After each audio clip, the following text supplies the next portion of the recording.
तो प्रैक्टिस सबने कर ली होगी। सबसे पहले डिस्कशन क्वेश्चन बैंक का करेंगे। लास्ट क्लास में कौन, चैतन्य देव पूछ रहा था शायद। चैतन्य, किसका यस सर। क्वेश्चन आप पूछ रहे थे? कौन सा क्वेश्चन बोले? सर क्वेश्चन 73 और एक मिनट, पहले एक एक, एक करके पहले मैं सब बच्चों से पूछ लेता हूँ। अरे पहले 50 क्वेश्चन में तो कोई समस्या नहीं है ना, ऐसे पूछ लेते हैं। अब 50 से 70 में, 50 to 70। सर 59। 59, ऐसे ठीक रहेगा, सीक्वेंस वाइज चल पड़ेंगे। तो 59 बुक सबके पास है, वहां से क्वेश्चन देख ले।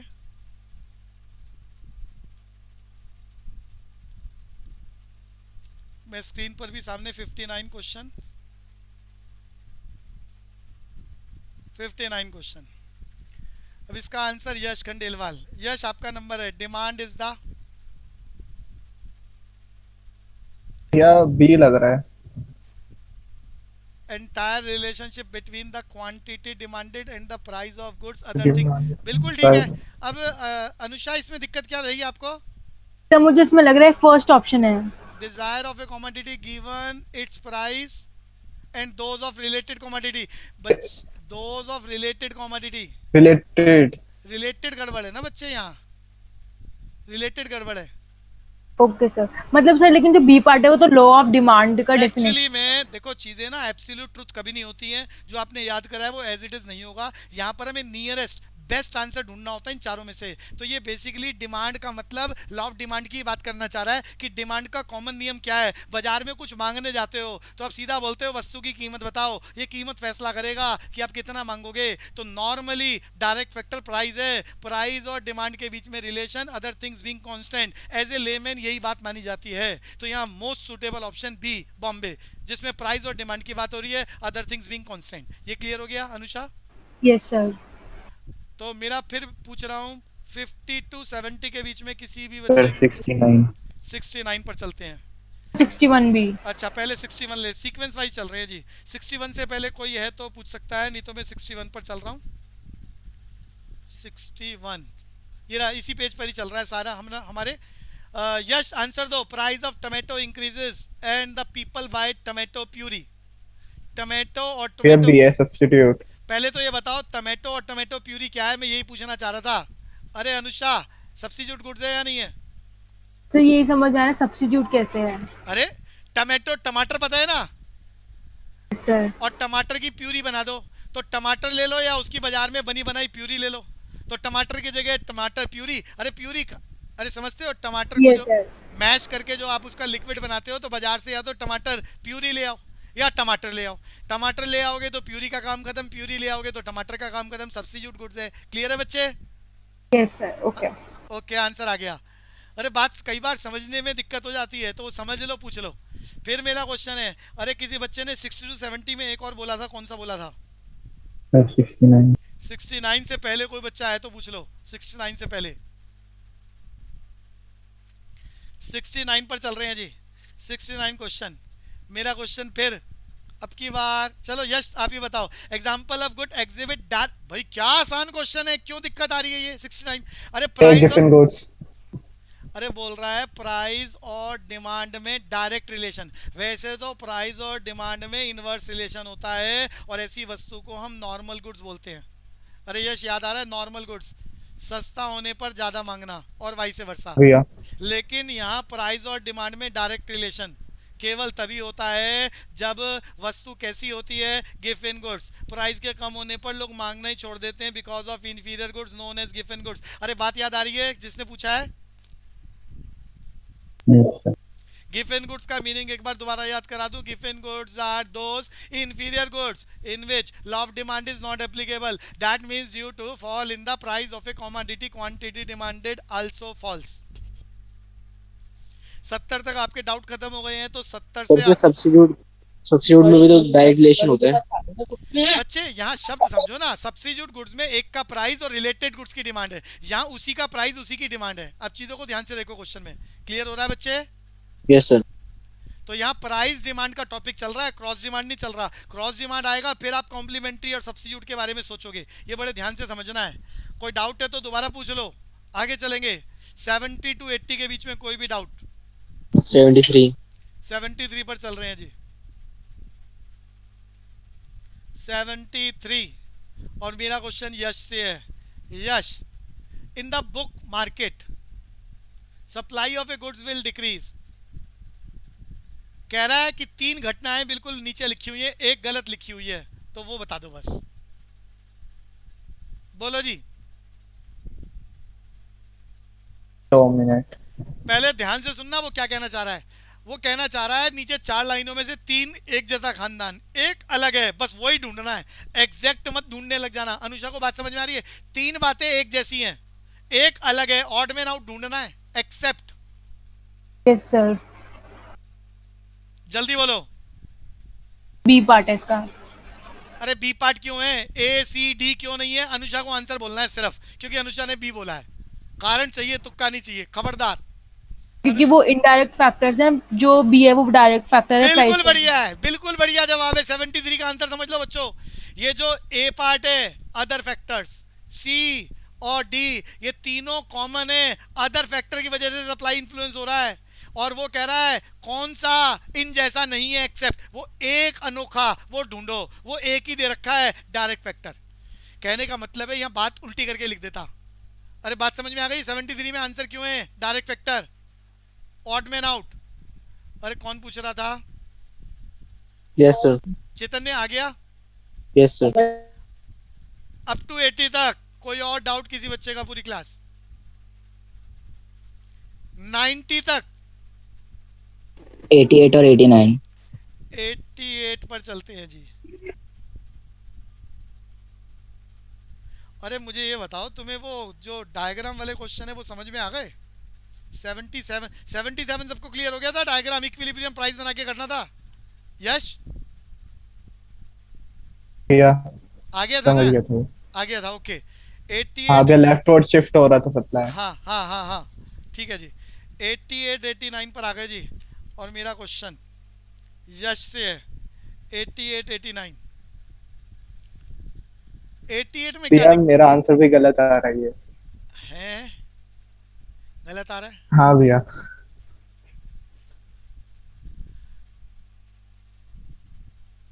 क्यों गलत आ रहा है भैया? 2 प्राइस और 2 क्वांटिटी लिखी हुई है।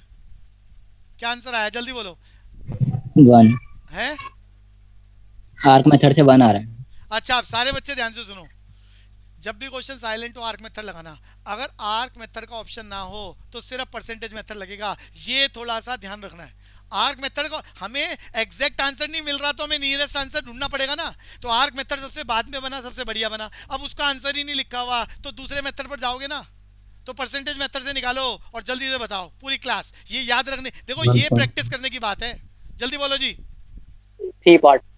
अब ध्यान से देखना, 1.5 दो जगह लिखा है, प्लस वाला टिक करते ही 0 हो जाएगा। डिमांड का टॉपिक है इनवर्स रिलेशनशिप, यानी आंसर -1.5 है। आर्क मेथड का आंसर यहाँ लिखा नहीं है, इसीलिए मैं परसेंटेज मेथड पर जा रहा हूँ। अरे बात समझ में आ गई? ये बढ़िया बात थी। सर पीछे आंसर ये दे रखा है। ए दे रखा है तो गलत दे रखा है, कारण बताया मैंने। अरे सबको ए दे रखा है, सी दे रखा है। यस जल्दी बोल। ऐसी गलती ए दे रखा है। तो ए दे रखा है वो गलत है, उसका रीजन भी समझ लिया आप लोगों ने। सप्लाई का टॉपिक है, ए पर टिक करते। डिमांड का टॉपिक है इनवर्स रिलेशन, माइनस लगाएंगे ही लगाएंगे। अच्छा सर अच्छा, रुको सर वो रुको। कोएफिशिएंट पूछ बिल्कुल ठीक है जी, कोएफिशिएंट बोल रहा है इसीलिए।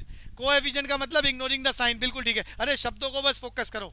कोएफिशिएंट बोल रहा है इग्नोरिंग द नेगेटिव साइन, इसीलिए 1.5 ए आंसर है। लेकिन कोएफिशिएंट नहीं बोलता तो मैं -1.5 की बात करता। अनन्या ये बात, अनुषा ये बात समझ में आ गई?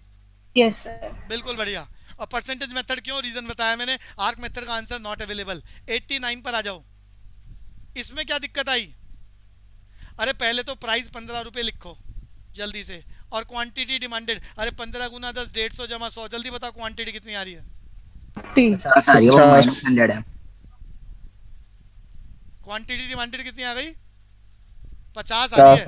50 आ गई। अब एक प्राइस एक क्वांटिटी से तो पता चलता नहीं है, तो अपनी मर्जी से एक कॉम्बिनेशन, अब डाटा ही नहीं दे रखा, एक और कॉम्बिनेशन ले लो 20 रुपए। अरे प्राइस 20 पुट करके क्वांटिटी निकालो जरा। अरे बताओ 200 - 100 कितना आ रहा है? 100। 100 परसेंटेज मेथड लगाओ जरा जल्दी से, जल्दी बोलो जी। चेंज इन क्वांटिटी 50 बटा change in price 5, original price original demand. बोलो जी आंसर कितना आया? 3 सी? 3 सर, डी 3। अच्छा डी 3। पार्ट। अरे डमरू आंसर आ गया। अरे आ गया बच्चे? हाँ भैया। कोई बच्चा कौन पूछ रहा था? जितेश? हाँ भैया। ठीक है। अब बोलो, अब बोलो बचे हुए क्वेश्चन में कोई डाउट या हो गए खत्म? सर 90 में आंसर गलत आ रहा है। अच्छा जी अभी रुक जाओ जी, रुक जाओ, 90 पर ही आ रहे हैं, पहुंच रहे हैं जी क्वेश्चन पर, 90 पर पहुंच गए जी। अब 90 में बजट लाइन दे रखी है। अरे बजट लाइन दे रखी है। पहले तो मेरा क्वेश्चन है आप लोगों से पूरी क्लास से, अनुषा बजट लाइन की इक्वेशन बताओ। मीनिंग मैं बोल देता हूँ, availability of money in the pocket of consumer which is fully utilised in the various possible combination of two commodities. अब बजट लाइन की इक्वेशन सिर्फ Anusha. px into qx plus py plus qy is equals to m। अब ये पता होना चाहिए। अब इसमें टोटल पैसा दे रखा है 900 रुपया दे रखा है। अब वो बता रहा है नीचे किस चीज का प्राइस। अच्छा क्वांटिटी लिखी हुई है। अरे क्वांटिटी ऑफ एक्स, यस जल्दी से बताओ क्वांटिटी ऑफ एक्स। अरे बोलता ही नहीं है। 45 45 और क्वांटिटी, अरे सारा पैसा अगर आप एक्स पे लगा रहे तो 45 यूनिट्स। अरे आप मुझे बताओ अगर सारा पैसा हम एक्स पे लगा दें तो 45 खरीद रहे हैं, तो भैया वाई तो खरीद ही नहीं रहे, वाई को खत्म करो। तो 45 को 900 से डिवाइड करो, प्राइस ऑफ एक्स कितना आता है जल्दी बताओ। अरे लीनियर इक्वेशन सॉल्व करनी आती है सबको? अरे लीनियर इक्वेशन, अरे बोल ही नहीं रहा कोई। सर आती है। अरे इस कॉम्बिनेशन में एक्स 45 है और वाई 0 है, तो क्वांटिटी ऑफ वाई 0 पुट कर लो और quantity of x 45, price of x जल्दी से निकाल के बताओ कितना आ रहा है? 20। ऐसे ही मैं कलर चेंज करके बोल रहा हूँ। अरे इस कॉम्बिनेशन का मतलब सबको ग्राफ पढ़ना आता है। एक्स की वैल्यू 0 वाई 90, तो यहाँ एक्स की जगह 0 पुट करो और वाई की जगह 90 पुट करो और जल्दी बताओ प्राइस ऑफ वाई आएगा। अरे जल्दी। 10 अब ये तो 10 आपकी 9th क्लास का मैथ्स का क्वेश्चन है कि प्राइस ऑफ एक्स 20 और प्राइस ऑफ वाई 10, ढूंढ के बता दो कहाँ है। B part. अरे कोई बच्चा पूछ रहा था, जितेश आप पूछ रहे थे क्या? नहीं भैया। कौन पूछ रहा यस था? सर। अरे कौन पूछ रहा? चेतन ने? क्लियर है? Yes sir. हाँ यस क्लियर। सर। तो बस कैलकुलेशन है, लीनियर इक्वेशन पता होनी चाहिए और कैलकुलेशन करके बता दिए। बट ये ऑरली होना चाहिए और फास्ट होना चाहिए। अब बता दो कहीं पर भी कुछ बचा है तो, नहीं तो आगे चलेंगे। अरे शुरू कर। सर 92। 92 92 में क्या दिक्कत आ गई? यश आंसर बोलो। A part. वो कह रहा है firm an own price elasticity of a product it manufacture 3.5। Correct action for the firm to take wishes to raise the total revenue, lower the price because demand of goods elastic. अब ये expenditure method जिसको याद है उसी को ही समझ में आएगा। और एक्सपेंडिचर मेथड में पहला आंसर ही बिल्कुल ठीक है। पहले तो ये बता दो एक्सपेंडिचर मेथड में जब इलास्टिक होता है तो प्राइस और एक्सपेंडिचर, अरे एक्सपेंडिचर को यहाँ पर वो रेवेन्यू शब्द यूज कर रहा है। अरे प्राइस और रेवेन्यू में कैसा रिलेशन होता है जल्दी बोलो? Inverse relation. इनवर्स रिलेशन होता है। यहाँ पर वो कह रहा है प्राइस घट रहा है तो रेवेन्यू बढ़ जाएगा, बिल्कुल ठीक है, ए पार्ट आंसर आ गया। अरे बात समझ में आ गई? एक्सपेंडिचर मेथड याद रहना है। एक्सपेंडिचर मेथड का दूसरा नाम बता दो जरा। Outlay method. Outlay method. तो बस वो बात को वो इनडायरेक्टली यूज करा रहा है थ्योरी को एमसीक्यू में। अब चले अगला कर लें जी, अब चैप्टर शुरू कर लें, हो गया हो? यश कर ले शुरू चैप्टर 2 चैप्टर 3। हाँ भैया। ओके बच्चों, तो लास्ट क्लास में हमने क्या खत्म कर लिया था? लॉ ऑफ, बोलो जी। ये question.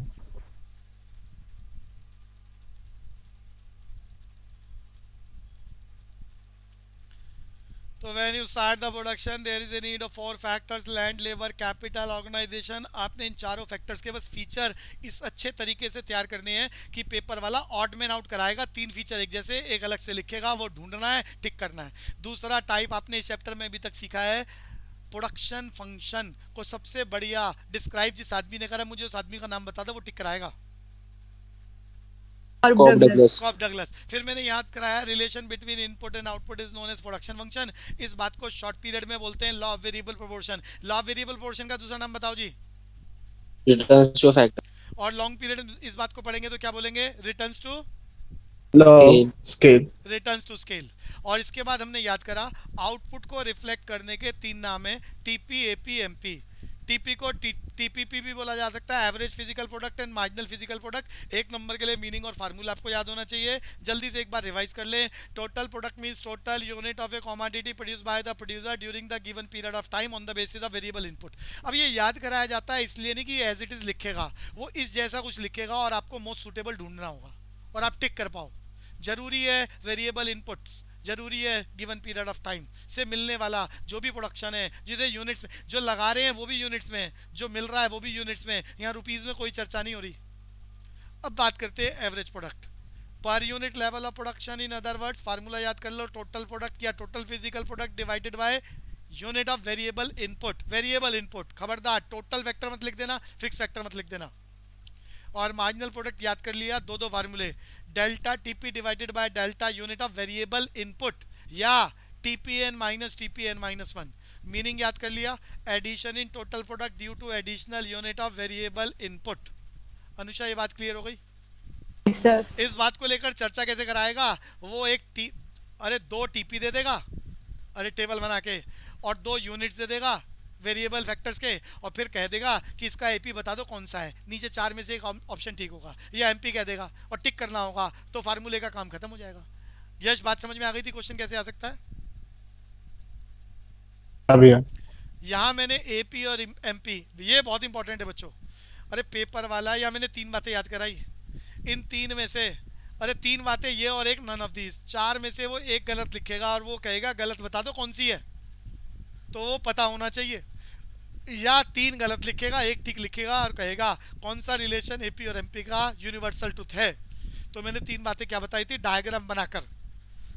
when marginal product is greater than average product rises when MP is equal to AP maximum या कांस्टेंट या नाइदर इंक्रीजिंग नॉट डिक्रीजिंग, कोई भी लैंग्वेज लिख सकता है। और तीसरी बात बोली थी when marginal product is less than average product falls. Mayuri याद हो गया था ये? Yes. इसके बाद हमने लॉ ऑफ वेरिएबल प्रोपोर्शन, दूसरा नाम रिटर्न्स टू ए फैक्टर याद करा, जिसको वो एग्जाम में अपने तरीके से लिखेगा और आपको सारा याद हो तभी आप टिक कर पाओगे। अरे खाली अजम्पशन को लेकर ही क्वेश्चन पूछ लेता है, 3 बातें अजम्पशन की ठीक और एक गलत, और ऑड मैन आउट करना होगा। इसके 3 फेजेस हैं। अरे 3 फेजेस में बदमाशी क्या करेगा? 4 पॉइंट लिखेगा, एक फेज रिटर्न टू स्केल का लिख देगा। रिटर्न टू स्केल के फेजेस याद कराता हूँ, IRS, CRS, DRS। कौन बोलेगा? पूरी क्लास कोई बोल सके तो। रिटर्न्स टू स्केल के 3 फेजेस, IRS, CRS, DRS। कोई पूरा नाम बोल सकता है? Anusha, return to scale. हाँ बोलो।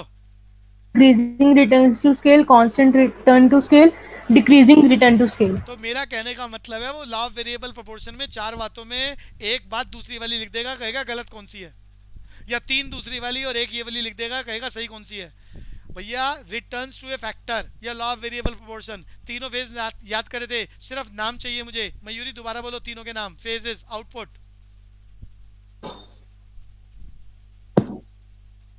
सर एक बार रिपीट कर दो। अरे लॉ ऑफ वेरिएबल प्रोपोर्शन के 3 फेजेस के नाम बताओ। Increasing returns to a factor, diminishing returns to a factor, negative returns to a factor. ऐसे ही रिटर्न्स टू स्केल जो लॉन्ग पीरियड की घटना है, उसके तीनों फेजेस के नाम बताओ मयूरी। अभी अभी तो बताए हैं मैंने क्लास में, मयूरी जल्दी बताओ।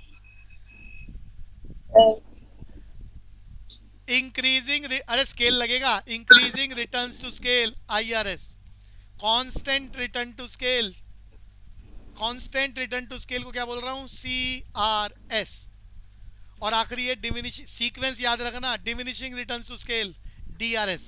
मयूरी रिपीट करो। Increasing returns to scale, constant returns to scale और diminishing returns to scale. Sequence भी याद कर रहे हैं हम लोग, सीक्वेंस वो पूछ लेगा इसके बाद कौन सा फेज आता है। अरे जैसे उसने शॉर्ट पीरियड में बोल दिया इंक्रीजिंग रिटर्न्स टू फैक्टर के बाद कौन सा फेज, तो आपको टिक करना है कौन सा, डिमिनिशिंग रिटर्न्स टू फैक्टर। वो पूछेगा डिमिनिशिंग रिटर्न्स टू फैक्टर के बाद कौन सा फेज आता है, नीचे 4 नाम लिखेगा, मिक्स मैच कर देगा, तो कौन सा आता है, नेगेटिव रिटर्न्स टू फैक्टर। ऐसे ही अरे मयूरी आईआरएस की फुल फॉर्म बताओ दोबारा, IRS Increasing returns to scale. इसके बाद कौन सा फेज आता है, Constant returns to scale. यानी सी आर एस, और सी आर एस के बाद कौन सा आता है, Diminishing returns to scale. यानी डीआरएस, डीआरएस। और ये जो बाद में तीनों नाम आपने बोले ये किसके हैं, किसके, returns to scale, long period की घटना between the input and output. Input output में मैंने पढ़ने से क्वेश्चन है, इंडिपेंडेंट वेरिएबल कौन सा है,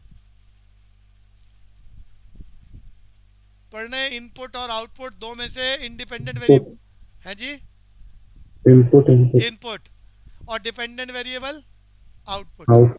बढ़िया, तो लॉ वेरिएबल पोर्शन सबने याद कर लिया था बच्चों, एक बार मैं सुनना चाहूंगा, यश सुना पाओगे,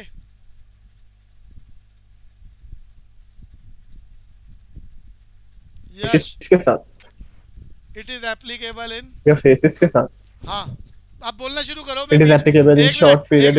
एक मिनट, सारे बच्चे ध्यान से सुनना, मैं इसको रोककर बीच में आपसे पूछूंगा, आपको सिर्फ पहला पैराग्राफ सुनाना है Yash. It is applicable in, It is applicable in short period in which only one factor of production are variable and others are fixed. Against the fixed factor variable factor chain due to change in the ratio input to effect output is known as law of variable proportion. इसके 3 नाम सबने याद कर लिए, phase 1 increasing returns to factor, diminishing returns to factor phase 2 and phase 3 negative returns to factor. पहला paragraph Anusha, increasing returns to factor. In the phase 1, TP increasing at an increasing rate, and TP is equals to MP is equal to AP. क्या गड़बड़ हो रही है, MP is increasing at increasing rate. AP and MP is also increasing. सब गड़बड़ हो रही है। अरे ये कल तो याद कराए हैं। अरे phase 1 due to increase in variable factors against the fix factor TP increasing at increasing rate, ये इंपॉर्टेंट है। AP and MP both are increasing, both are increasing, increasing rate यहाँ कहाँ आ गया, बोथ आर इंक्रीजिंग। और फिर मैंने यहाँ तीसरी और अंतिम लाइन याद कराई, phase 1 and at a point where AP is equal to MP. Anusha repeat, TP is increasing at increasing rate, and AP and MP are also increasing. Phase 1 end at a point where AP is equals to MP. In the phase, एक minute रुको अनुषा रुको, phase 2 चैतन्य देव आपका number आया, phase 2 कौन, diminishing returns to a factor, start. In phase 2, the TP increases at diminishing rate, and at the end of stage 2, TP is equals to MP. ए भाई TP is equal to MP, अरे भैया ये क्या मजाक हो रहा है TP तुम्हारा, is maximum and MP 0. TP is maximum and MP 0. एक लाइन अभी भी खा गए। अरे दोबारा सुनो, ये गड़बड़ झाला क्यों हो रहा है भैया, सेकंड फेज सुनो। TP and MP fall होते हैं। हाँ, AP and MP falls. AP और एमपी खाली फॉल नहीं हो रहे, साथ में पॉजिटिव वाली बात भी याद रखनी है, नेगेटिव नहीं हो सकते। याद भैया दोबारा सुन लो, ये गड़बड़ क्यों भैया, further due to increase in variable factor against the fixed factors, TP increasing at diminishing rate, AP and MP both starts falling but positive. Phase 2 end at a point where TP is maximum and MP is 0. Phase 3, Mayuri. Negative returns to a factor at last due to increase in variable factor against the fixed factor. TP starts falling and MP becomes negative, which is also reflected by diagram. एक बात भूल गए आप, AP also falling, AP also falling. तो बच्चों अब यहाँ assumption की बात, अरे अजम्पशंस ऑफ दिस लॉ बता दिया, only one factor of production is variable, it is applicable in short period, सारे वेरिएबल फैक्टर की जितनी भी यूनिट्स है सारी होमोजीनियस है, एक जैसी हैं, state of technology can not be change, और हर बार वेरिएबल फैक्टर को बढ़ाने से इनपुट की रेशो बदल रही है जिसका इफेक्ट हम आउटपुट पर पड़ रहे हैं। डायग्राम आपने समझ लिया था। स्टेज ऑफ ऑपरेशन बहुत इंपॉर्टेंट है यहाँ पर, जिसको वो एमसीक्यू में पूछेगा। प्रोड्यूसर ऑलवेज ऑप्ट, आर्यन कौन सा phase, Second, diminishing returns to factor. क्यों, रीजन मालूम होना चाहिए, थर्ड पर घाटा है कभी जाना नहीं चाहेगा, और फर्स्ट का कारण बताओ आर्यन। Phase 1, Okay, sir. हाँ phase 1 reflection of golden opportunity which means Aryan बोल नहीं रहे, which means successive unit of input gives the higher rate of return, so producer increase the level of output till the phase 2. Dhruv clear है? हाँ भैया। और ये हमारा खत्म हो गया था। अच्छा, अब आपको याद करना है रीजंस, फेज 1, फेज 2, फेज 3। मेरा क्वेश्चन है पूरी क्लास से, फेज 1 और फेज 2 में क्या कारण जो घटना घटती है इंक्रीजिंग, अरे टीपी बढ़ रहा है फेज 1 फेज 2 में। एक बार डायग्राम पर वापस आ जाते हैं। फेज 1 में और फेज 2 के अंदर टीपी बढ़ता जा रहा है, कारण बताओ जल्दी से पूरी क्लास। अरे बोलो, better utilisation of fix factors. अरे याद है better utilisation of fix factor, division of labour, specialisation. Yash हाँ भैया। अरे याद आ रहा है फर्स्ट फेज और सेकंड फेज का कारण? हाँ भैया। Better utilisation of fix factors. दूसरी बात क्या बोली है? स्पेशलाइजेशन। तीसरी बात क्या बोली है? Division of labour. और थर्ड फेज में घाटा क्यों हो रहा है? Overburden of fix factors. Clear है बच्चे? हाँ भैया। आगे चलते हैं भैया। लॉन्ग पीरियड में relation between input and output को क्या बोलते हैं? जल्दी बताओ Yash. Law of returns to scale. Law of returns to scale. और अब इसको याद करते हैं। इसके 3 स्टेजेस, 3 फेजेस मैंने याद करा दिए हैं आपको। पहला फेज, अरे ये आगे पीछे लिखा हुआ है, आप सीक्वेंस वाइज याद करेंगे। पहला फेज इंक्रीजिंग रिटर्न्स टू, अरे क्या बताया था मैंने? जल्दी बोलो Yash. Increasing returns to scale. पहला याद करना है दूसरा IRS, कांस्टेंट। दूसरा कांस्टेंट होता है second phase constant return to scale CRS, और तीसरा होता है डिमिनिशिंग रिटर्न्स टू स्केल। और अगर हम इसको लैंग्वेज में बोलना चाहें तो पूरी क्लास याद करने का काम ध्यान से। पहली बात, it is applicable in long period. चीज़ों को याद करें। सबसे पहली बात, it is applicable in long period. घटना लॉन्ग पीरियड की, ऊपर में हिंट भी लिख रहा हूँ। दूसरी बात, लॉन्ग पीरियड में सारे, लॉन्ग पीरियड का मीनिंग लिख देना, सारे फैक्टर्स वेरिएबल होते हैं। और फिर ये सारे variable factors land, labour, capital, organisation को सेम रेशो में बढ़ा रहे हैं। लॉन्ग पीरियड सारे फैक्टर्स वेरिएबल हैं, सेम रेशो में बढ़ा रहे हैं सारे फैक्टर्स को। रेशो ध्यान रखनी है। अगर लैंड डबल कर रहे हैं तो लेबर, कैपिटल, ऑर्गेनाइजेशन सारे डबल हो जाएंगे। सारे फैक्टर्स को, इनपुट को सेम रेशो में बढ़ाते हैं तो इनपुट के बढ़ने से आउटपुट पर पड़ने वाला प्रभाव क्या कहलाता है? Returns to scale. पैराग्राफ बोलना चाह रहा हूँ। It is applicable in long period in which all the factors of production are variable when all these variable factors increase in the same ratio. Ratio same है। ये exam का important MCQ।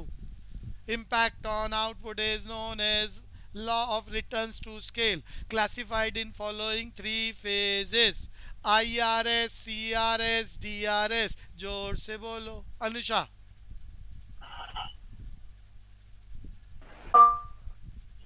Mayuri आप बोलना चाह रहे हो तो आप बोलो। It is applicable in long period in which all the factors of production are variable. When all these variable factors increase in the same ratio, effect on output is known as law of return to scale, which is classified in 3 parts: increasing returns to scale, constant returns to scale, and diminishing returns to scale. अब हम increasing returns to scale याद करना चाह रहे हैं। Increasing returns to scale याद करना चाह रहे हैं। सुने और याद करें। एग्जाम्पल से समझाऊंगा। अगर हम इनपुट को, एग्जाम्पल ले रहा हूं सामने, अगर हम इनपुट को, और वही बात लैंग्वेज में बोलूंगा, डबल कर दें, इनपुट को डबल कर दें तो आउटपुट, तीनों फेज समझाना चाह रहा हूं। इनपुट को डबल कर दें, आउटपुट डबल से ज्यादा IRS, आउटपुट एग्जैक्ट उतना ही बढ़े, डबल हो CRS, डबल से कम बढ़े DRS। कुल मिला के एक बात पक्की है, इस रिटर्न्स टू स्केल में टीपी पक्का, प्रोडक्शन या आउटपुट हमेशा बढ़ता है। ये घटने का काम कुछ नहीं हो रहा, बढ़ रहा है। लेकिन बढ़ना किस रफ्तार से हो रहा है ये ध्यान रखना है। IRS में जितना लगाया उससे ज़्यादा तेजी से अच्छा, अरे शॉर्ट पीरियड में जो हमने बात पढ़ी थी उसको हम ऐसा कह सकते हैं कि AP, अरे याद आ रहा है बच्चे? यश, AP यानी 100 रुपए हम लगाएं शॉर्ट पीरियड में और 105 हो जाए, इसे बोलते हैं एपी, अरिथमेटिक प्रोग्रेशन, बढ़ना, ये शॉर्ट पीरियड में। लॉन्ग पीरियड में 100 लगाएं तो वापसी 100 का 1000 हो जाता है, 10 गुना, यानी रिटर्न टू स्केल में मल्टीप्लायर इफेक्ट चल रहे हैं, मल्टीप्लाई। इस मल्टीप्लाई की वजह से मैं डबल की बात बोल रहा हूँ, ट्रिपल की बात बोल रहा हूँ, सिर्फ बढ़ने की बात नहीं कर रहा। मयूरी बात समझ में आ रही है? या मल्टीप्लायर इफेक्ट है लॉन्ग पीरियड में। Yes, sir. जबकि शॉर्ट पीरियड में ऐसे समझो, मैथ्स में 1 और 1 2 शॉर्ट पीरियड की घटना, 1 और 1 11 लॉन्ग पीरियड की घटना।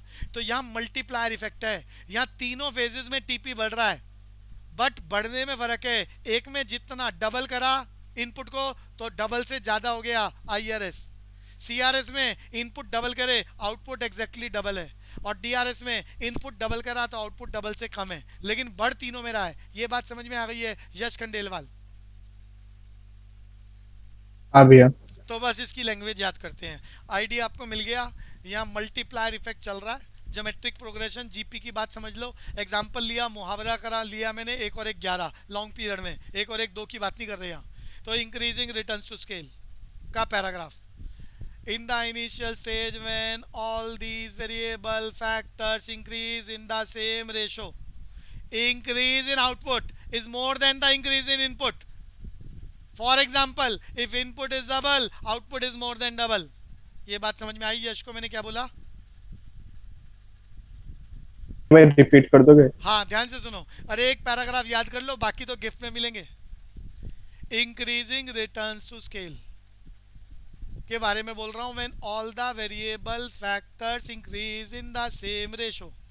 इनिशियल स्टेज चल रही है, all the variable factors increase in the same ratio, the increase in output is more than increase in input, it is known as increasing returns to scale. For example, input is double, output is more than double. Mayuri आपको याद हुआ क्या? Yes, sir.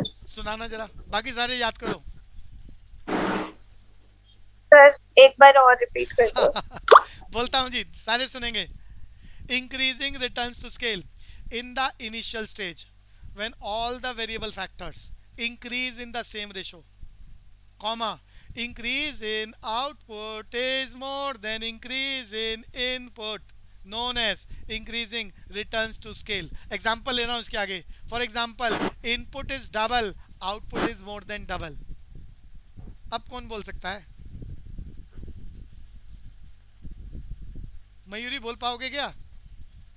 In the initial stage, due to increase in variable factor, in the same ratio, increase in output is more than increase in input, known as IRS. Example, when input is double, output is more than double. यश याद हुआ क्या? अनुषा? भैया हो गया। हाँ यश सुनाओ। In the initial stage when all the variable factor increasing in the same ratio, so increase in the output will more than the increase in input, it is known as increasing returns to a scale. For example, input is double, example when input is double, so output is more than double. बस अब एक याद हो गया तो बाकी तो gift. याद करो ध्यान से, कांस्टेंट रिटर्न टू स्केल, बिल्कुल ऐसा ही बोलूंगा, constant return to scale, further due to increase in variable factors in the same ratio, increase in output is exactly equal to increase in input, it is constant return to scale. For example, input is double, output is exactly double. Aryan बोल सकते हो? When all variable of factor are increasing in same ratio, then increase in output is equal to increase in output is equals to increase in input. For example, when we double the output, exactly the input will be double. उल्टा बोल दिया, पहले input आता है, input double, output exactly double. अरे clear है बच्चे? आर्यन पहले इनपुट बाद में। इसी बात को अनुषा दोबारा बोलेगी, constant return to scale. Further, due to increase in variable factor in same ratio, increase in output is exactly equal to the increase in input. हाँ हाँ, For example, input is double, output is exactly double.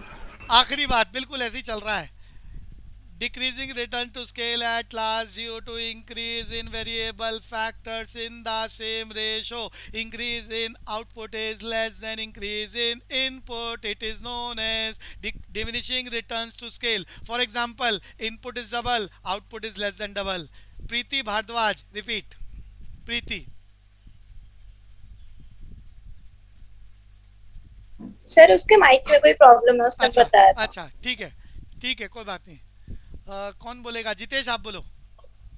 Due to increase in variable factor of input in same ratio, the increase in input is less than the increase in output is less than the increase in input, then it is a decreasing returns to a scale. For example, input is double but output is less than double. बढ़िया बात. अरे कोई doubt है तो पूछ लो. तीनों बातें खत्म. पहले पैराग्राफ याद कर लिया. तीनों आउटपुट की position CRS, DRS and IRS, CRS और DRS आपने कर लिए. और अब इसकी अजम्पशंस याद कर लो. अजम्पशंस याद कर लो बिल्कुल वैसे ही. एप्लीकेबल इन, कारण पे बाद में चर्चा करेंगे, पहले अजम्पशन याद कर लो. अरे पहली assumption, it is applicable in long period. दूसरी assumption, all the variable factors increase और change in the same ratio. तीसरी बात, state of technology can not be change. आखिरी बात, all the units of variable factor remaining the same और equally efficient. कौन बोलेगा? Harsh. Applicable in. Mayuri आप बोलो. अजम्पशन, लॉन्ग पीरियड, सारे फैक्टर्स. हाँ.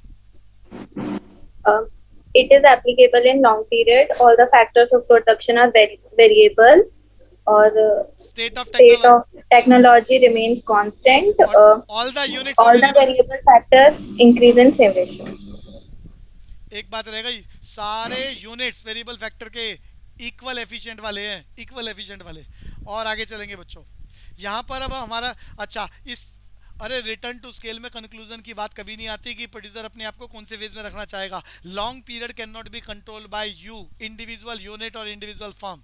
जो भी फेज सोसाइटी में चल रहा है, बूम का, रिसेशन का, रिकवरी का, उसी फेज को आपको एक्सेप्ट करना होता है. आप इसे कंट्रोल नहीं कर. शॉर्ट पीरियड में सबने याद करा, यू ऑलवेज प्रेफर फेज 2. कोई भी दुनिया में थर्ड फेज पर जाना नहीं चाहेगा, फर्स्ट फेज पे रुकना नहीं चाहेगा.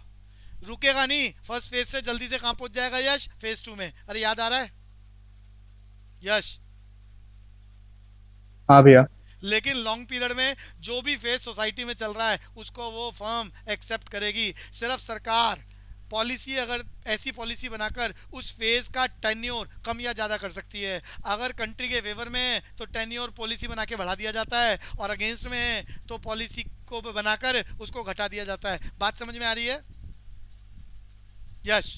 हाँ भैया. जैसे आजकल पेंडेमिक चल रहा है, तो पूरे देश में इस पेंडेमिक में सरकार ऐसी पॉलिसीज बना रही है, vaccinisation and so many other things, ताकि इस फेज को छोटा किया जा सके. ये झंझट, ताकि लोग जल्दी से चीज़ों को ठीक कर लें, तो सरकार पॉलिसी बना के इस फेज को रिड्यूस करने की कोशिश कर रही है. क्लियर है बच्चे? यश? हाँ भैया. और बूम जैसी सिचुएशन है तो सरकार पॉलिसी बना के उसे लंबा, उसके टाइम स्पेन को बड़ा करने की कोशिश करती है. अनुषा, कोई बात समझ में आ गई? Yes, sir. अब मेरे को रीजन कराने हैं. अरे रीजन कराने हैं. Law of return to scale में जो 3 फेजेस हैं जिसमें टीपी बढ़ रहा है, उसका कारण पहले मैं कारण आपको एक सिंगल लाइन में याद कराऊंगा. IRS, अरे पहला फेज IRS, इसका कारण है इकोनॉमीज. यश, मैंने क्या बोला है? IRS का कारण इकोनॉमीज. ISRS का कारण इकोनॉमीज. बोले तो बचते हैं, बोले तो बेनिफिट्स. याद कर लो, economies are the benefits due to large scale production by the industrial unit. जब भी आप लॉन्ग पीरियड में बहुत बड़े लेवल पर प्रोडक्शन करते हैं तो बहुत सारे बेनिफिट्स मिलते हैं, जिसकी वजह से इनपुट को डबल करने पर आउटपुट डबल से ज़्यादा हो जाता है. IRS की घटना किस वजह से? Economies are the benefits due to large scale production in long period. कौन बोलेगा एक नंबर के लिए जल्दी से? Economies. These are the benefits due to large-scale production by industrial sector in the long period. हाँ, एक लॉन्ग पीरियड वाली बात याद रखनी है, इकोनॉमीज की घटना घटती है लॉन्ग पीरियड में, और दूसरा लार्ज स्केल प्रोडक्शन, ये दो बातें। Benefits arises due to large scale production in long period. Mayuri repeat करना economies. Benefits due to large scale production in long period. तो इसकी वजह से आईआरएस होता है, और आईआरएस के बाद सीआरएस जब होता है तो economies stopped but this economy is not yet created. Economies को हिंदी में बोलते हैं फायदे। तो फायदे मिलने बंद हो जाते हैं और नुकसान शुरू नहीं होते। तो ऐसी कंडीशन में फैक्ट्री में जितना लगाओ उतनी वापसी आती है, इनपुट डबल करो तो आउटपुट डबल। फायदे जब चल रहे होते हैं तो जितना हम लगाते हैं वापसी उससे ज़्यादा आता है। आईआरएस कारण बता दिया इकोनॉमीज। इकोनॉमीज के बाद अब हम बात कर रहे हैं कांस्टेंट रिटर्न टू स्केल को जानने का, कि ये घटना क्यों घटती है, कब घटती है। तो बता दिया economy stopped but this economy is not yet created. और अब बता रहा हूँ DRS, DRS diminishing return to scale का कारण। कारण क्या होता है? Dish economies. डिस इकोनॉमीज का मतलब है losses due to large scale production in the long period.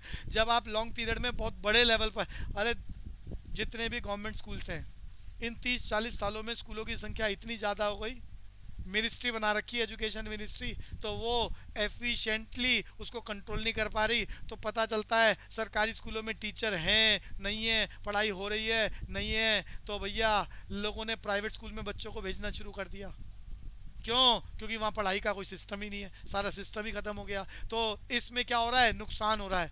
Long period में नुकसान हो रहा है। बहुत सारे स्कूल बिहार में, यूपी में सिर्फ कागजों में चल रहे हैं, फंड्स आ रहे हैं सरकार के पास से और लोग खा रहे हैं। अरे बात समझ में आ रही है मैंने क्या कहा मयूरी? Yes, sir. ऐसा लॉन्ग पीरियड में होता है। डिस इकोनॉमीज का एग्जांपल ले रहा था, losses due to large scale production in long period, जिसकी वजह से क्या होता है? डिक्रीजिंग रिटर्न्स टू स्केल, कि इनपुट आपने डबल करा तो आउटपुट डबल से कम क्यों हो रहा है? क्योंकि पैसे बीच में प्रोडक्शन में यूज ही नहीं हो रहे, लोग खा जाते हैं, एम्प्लॉयज़ खा जाते हैं और नुकसान होने लगता है। जब इतनी सारी फैक्ट्रियां बना ली कि आप उसको कंट्रोल ही नहीं कर सकते, फिर लोग खाना शुरू कर देते हैं। डिस इकोनॉमीज, जिसकी वजह से होता है decreasing returns to scale. Diseconomies का मीनिंग कौन बताएगा? Anusha, diseconomies. Losses due to large-scale production in long period. इसकी वजह से कौन सी घटना घट रही है? कौन सा फेज? Phase 3 diseconomies. और इकोनॉमीज की वजह से कौन सी घटना घट रही है Anusha? Phase 1. Increasing returns to scale. और कांस्टेंट रिटर्न टू स्केल में क्या है? फायदे मिलने खत्म हो जाते हैं और नुकसान शुरू नहीं होते, जिसको मैं बोल रहा हूँ reason of constant return to scale. Economy stopped but this economy is not yet created. Yash, याद हो गए तीनों फेजेस के रीजन? हाँ भैया। सीरियल वाइज बोल दो। Reason of phase 1 start. Economies are the benefit in the large scale production by industries in long run. CRS का reason constant return. Economies, jobs, and diseconomies cannot be started in the large scale of production in the long run and decreasing returns to a scale. Diseconomies can be losses in the large scale of production in the long run. Mayuri clear हो गया है? आगे चल सकते हैं? Yes, sir. मेरी तरफ से चैप्टर क्लोज। बस इसमें कुछ मुझे नए बातों का डिस्कशन करना है, आइसोक्वेंट कर्व का। बट वहां जाने से पहले एक बार रीजन की बात सुन लें। इकोनॉमीज डिस इकोनॉमीज के ऊपर कॉस्ट में भी चर्चा होने वाली है और यहाँ पर भी चर्चा। मैंने आपको मतलब बता दिया, इससे आपका एग्जाम का क्वेश्चन कवर होता है। वो इकोनॉमीज या डिस इकोनॉमीज को लेकर प्रोडक्शन के नाम से भी क्वेश्चन पूछ सकता है और कॉस्ट में भी। कॉस्ट में जब मैं टॉपिक कराऊंगा एलएसी। अरे मैंने कहा था एग्जाम का कंफर्म क्वेश्चन है एलएसी। कोई बताएगा फुल फॉर्म क्या होती है एलएसी की? अरे लॉन्ग पीरियड एवरेज कॉस्ट। क्या बताया Yash? Long period average cost. ये एलएसी तुम्हारे कॉलेज के पहले सेमेस्टर का कंफर्म क्वेश्चन है और यहाँ पर भी आएगा। तो जब मैं एलएसी के रीजन बताऊंगा तो यही तीनों बातें चलेंगी, economies, diseconomies and economies top diseconomies not yet created.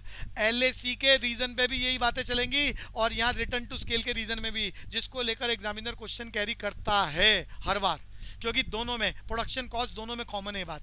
तो अगर बात समझ में आ गई है तो आगे चले। ये इकोनॉमीज के बारे में डिटेल चला रखी है मैंने।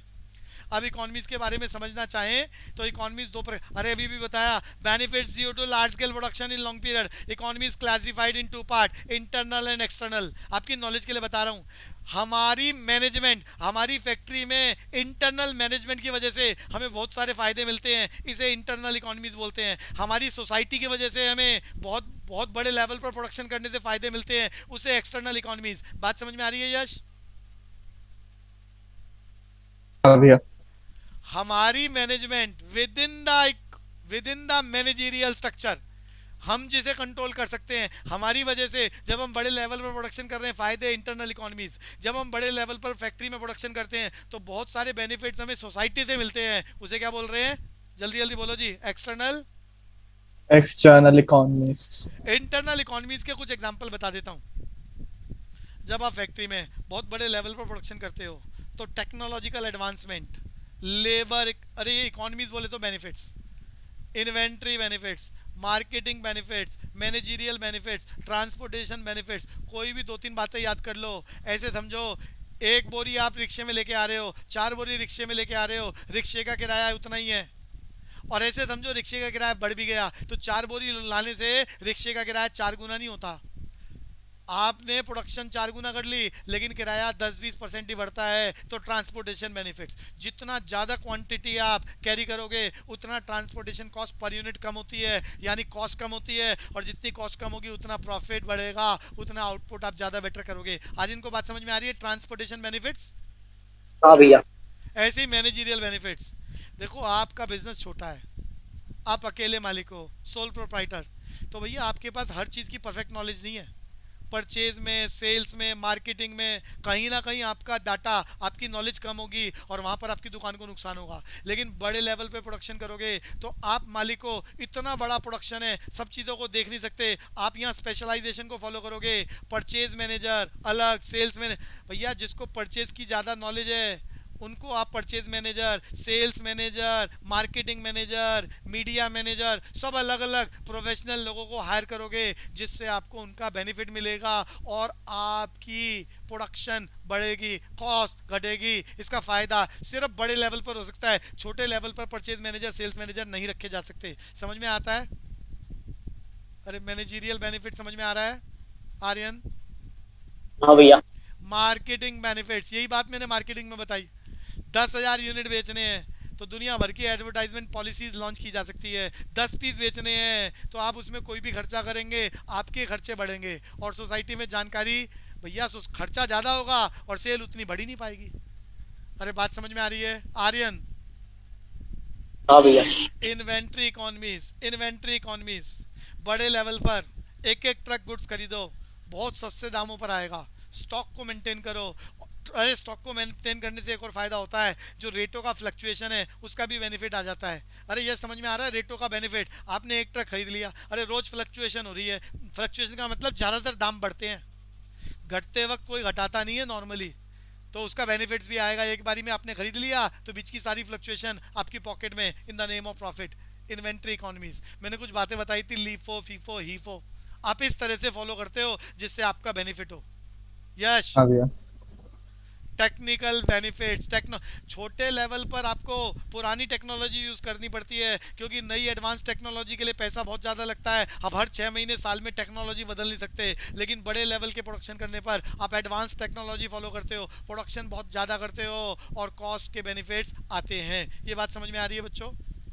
यश? हाँ भैया। लेबर इकोनॉमीज, लेबर का मैनेजमेंट, ग्रुप बनाकर उनको मोटिवेट करने का काम छोटे लेवल पर नहीं किया जा सकता, बड़े लेवल पर आप उनको मोटिवेट कर सकते हो। 4 लोगों को प्राइस बांट दो, 4 लोगों को नौकरी से बाहर निकाल दो, तो लेबर इकोनॉमीज आता है, उसमें कंपटीशन की फीलिंग आती है। अरे बात समझ में आ रही है? कंपटीशन, अरे ऐसे समझो क्लास में एक ही बच्चा है, क्या कंपटीशन? 10 बच्चे हैं तो कंपटीशन तो चलेगा ना कि वो पढ़ रहा है हमें भी पढ़ना होगा। बात समझ में आ रही है बच्चे? हाँ भैया। तो ये मैंने एक आइडिया दिया है आपको इकोनॉमीज को लेकर। इकोनॉमीज क्लासिफाइड इन 2 पार्ट्स, ये इंटरनल इकोनॉमीज हैं, ऐसे बहुत सारे हैं बच्चों। अरे आइडिया समझ में आ गया? इंटरनल इकोनॉमीज जो हमारी वजह से आते हैं, इनकी डिटेल चल रही है, बस आपको मालूम होना चाहिए ताकि वो पेपर में ऑड मैन आउट कराए तो आप टिक कर सको। ये क्लियर हो गया भैया? डिसइकोनॉमीज मैंने आपको समझा दिया, losses due to large scale production in long period classified in two part. जल्दी बताओ, वही लॉसेस भी दो प्रकार के, internal external. internal external internal, हमारी वजह से जब हम बहुत बड़े लेवल पर प्रोडक्शन करते हैं तो हमारी एफिशिएंसी इतनी कम हो जाती है कि हम उन चीज़ों को संभाल नहीं पाते और नुकसान होने लगते हैं, इंटरनल इकोनॉमीज। सोसाइटी में हमारे कॉम्पिटिटर आ जाते हैं, ज़्यादा बढ़िया टेक्नोलॉजी ले आते हैं, हमारी इंडस्ट्री को बर्बाद करने का काम करते हैं, तो दूसरों की वजह से हमें लॉसेज आते हैं। उसे क्या बोल रहे हैं, क्या बोल रहे हैं बच्चों? external diseconomies external diseconomies. बस ये मालूम करना है आपको दोनों का मीनिंग। अब ये हमारा नया शब्द आ रहा है, प्रोडक्शन की आखिरी बात बताने जा रहा हूँ। मैंने लास्ट क्लास में भी बोला था, अरे क्या नाम लिखा हुआ है जल्दी बताओ, लैंग्वेज याद करनी है बच्चों। अरे बोलो क्या लिखा है, आइसोक्वेंट। तो याद करना है आपको आइसोक्वेंट कर्व, याद करना है आइसोक्वेंट कर्व क्या होता है। आइसोक्वेंट कर्व को आई क्यू बोलते हैं, आई क्यू। चीज़ों को ध्यान से सुनो, आइसो, लैंग्वेज याद करने के लिए बना रहा हूं मैं, आइसोक्वेंट। आइसो का मतलब होता है इक्वल, क्वेंट का मतलब होता है क्वांटिटी ऑफ आउटपुट। अरे जो मैंने बोला है वो आपको समझ में याद हुआ? आइसोक्वेंट कर्व को मैंने आपके लिए आसान भाषा में समझा रहा हूँ। आइसोक्वेंट, आइसो बोले तो इक्वल, क्वेंट बोले तो क्वांटिटी ऑफ आउटपुट। अरे ये बात समझ में आई इतनी? Yes, sir.